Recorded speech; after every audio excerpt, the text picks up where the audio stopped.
सारा, तुमसे बढ़कर कुछ नहीं है मेरे लिए। तुमसे ही तो मोहब्बत करना सीखा है मैंने। देख लो, मेरी दीवानगी तुम्हारी बीमारी को हरा दी।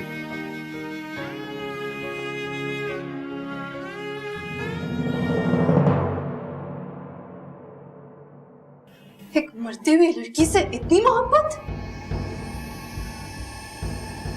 तो ये थी वो वजह जिसके लिए आप सायरा के घर से दूर नहीं रह पा रहे थे। और तुम मुझसे मेरी मोहब्बत छीनकर कभी भी सुकून से नहीं रहोगी। तुम मर भी जाओगी ना तो तुम्हारी रूह मेरी बदवाओं की जद में रहेगी। एहसन तुम्हारी नहीं, मेरी मोहब्बत है। और मैंने तुम्हारी मोहब्बत पर डाका नहीं डाला। मैंने एहसन से निकाह किया है। यकीन नहीं आता तो खुद पूछो एहसन से। बीवी हूं मैं एहसन की।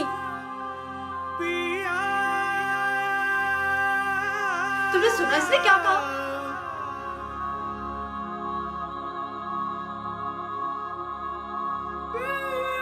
ये क्या कह रही है एहसन? आप कुछ बोलते क्यों नहीं है? कह दे आप ये झूठ बोल रही है। ये मैंने जो भी देखा, जो भी सुना, वो सब झूठ है। सही कह रही है सारा, मैंने शादी की है इससे।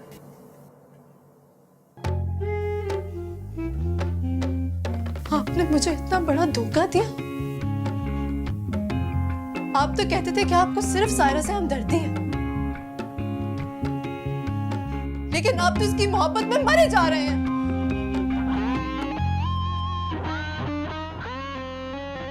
हमारे दरमियान इस झूठे रिश्ते की निशानी नहीं रहनी चाहिए।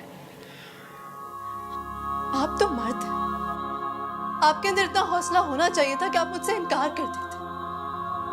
अगर आपको सायरा से इतनी मोहब्बत है तो आप मुझे साफ साफ कह देते। मुझे इस तरह रुस्वा करने की क्या जरूरत थी? मैं इतनी गिरी पड़ी तो नहीं थी कि आप मुझे अपने बंधन में बांधकर इस तरह रुस्वा करते। तू ही न जाने पिया तूने क्या किया, बूंद बूंद बरसे अखियां जल रे जिया।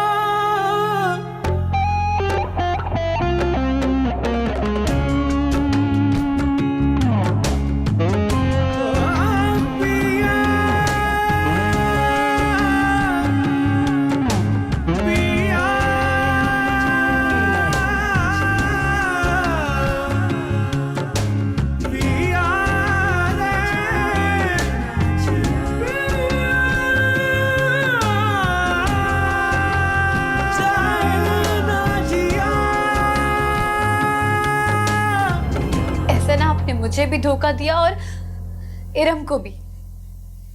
बेहतर यही है कि जिस तरह इरम आपको छोड़कर चली गई, वैसे मैं भी आपको छोड़कर चली जाऊं।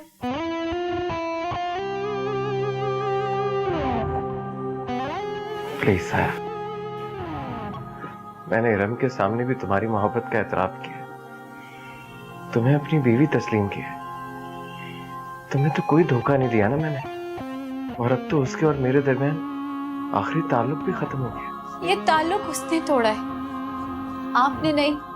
प्लीज सारा, मैं पहले ही बहुत परेशान हूं। तुम्हारा इस तरह का रिएक्शन मैं बर्दाश्त नहीं कर सकूं। इरम भी तो मेरी तरह एक लड़की है।